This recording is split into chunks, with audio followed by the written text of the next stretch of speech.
तो चलो इस क्वेश्चन में आपके पास इंफॉर्मेशन है कि एक ऑर्गेनिक कंपाउंड का सैंपल है जिसका वेट कितना लिया हो बच्चों लोग। इसका वेट लिया है 0.25 ग्राम और इसमें बोला इसमें क्लोरीन है।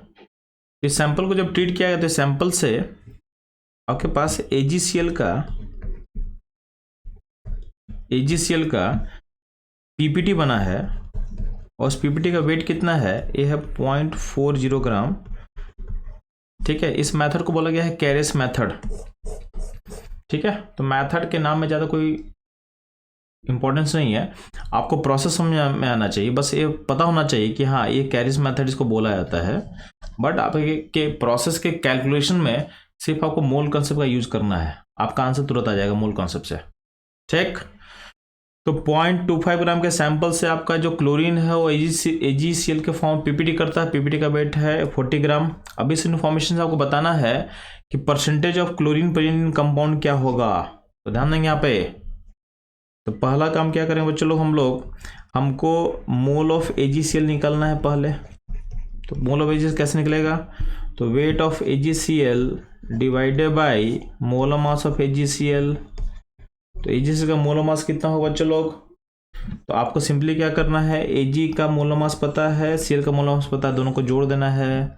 तो वेट ऑफ AgCl है 0.40 divided by molar mass AgCl का कितना होगा, ये हो जाएगा, दोनों को ऐड करने के बाद हो जाएगा 143.5। ये हो जाएगा mole of AgCl। Mole of AgCl के बाद आपको निकालना है जितना मोल ऑफ AgCl होगा उतना ही मोल ऑफ क्लोरीन होगा, उतना ही मोल ऑफ क्लोरीन होगा।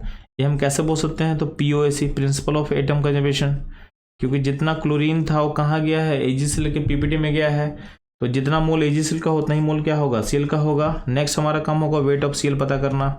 तो वेट ऑफ Cl कैसे पता करेंगे, तो mole of Cl into molar mass of Cl।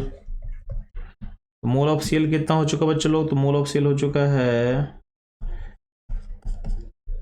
0.40 divided by 143.5 into molar mass of Cl क्या होगा 30.5.5।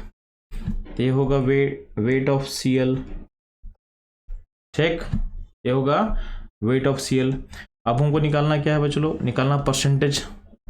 Cl कैसे निकलेगा, तो weight of Cl by weight of sample into 100। तो वेट ऑफ Cl हो चुका है 0.40 by 143.5 into 35.5। Weight of sample कितना था चलो 0.25 और इंटू 100 कर दो, इंटू 100।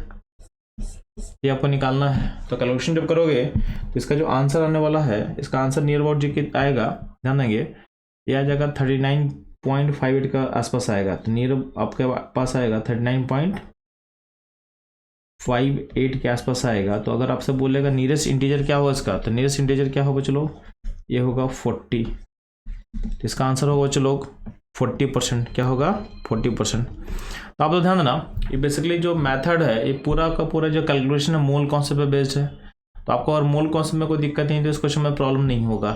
हाँ, इस मेथड को नाम दिया गया कैरेस मेथड है, आपको पता होना चाहिए। क्लोरीन ब्रोमीन यानी जो हैलोजन का एस्टिमेशन होता है उसके लिए नाम यूज करते हैं हम लोग कैरेस मेथड। इस पूरे क्वेश्चन में बस गेम था कैलकुलेशन का, और चूंकि इंटीजर टाइप क्वेश्चन है तो इसमें ज़्यादा कुछ आपको स्कोप नहीं बचता है। तो कैलकुलेशन को करना पड़ेगा और कैलकुलेशन अच्छे से करना पड़ेगा ताकि आंसर डेविएट ना करे, नहीं तो सारा का सारा जो एफर्ट लगाओगे वेस्ट हो जाएगा। तो थोड़ा कैलकुलेशन पे फोकस करना है और अच्छे से कैलकुलेशन करके नियरेस्ट इंटीजर में आंसर को टिक करना है। ठीक है बच्चों लोग, इस तरह के क्वेश्चन के एनालिसिस के लिए और उससे लिंक कॉन्सेप्ट को समझने के लिए हमारे साथ जुड़े रहें। मिलते हैं हम लोग अगले क्वेश्चन में।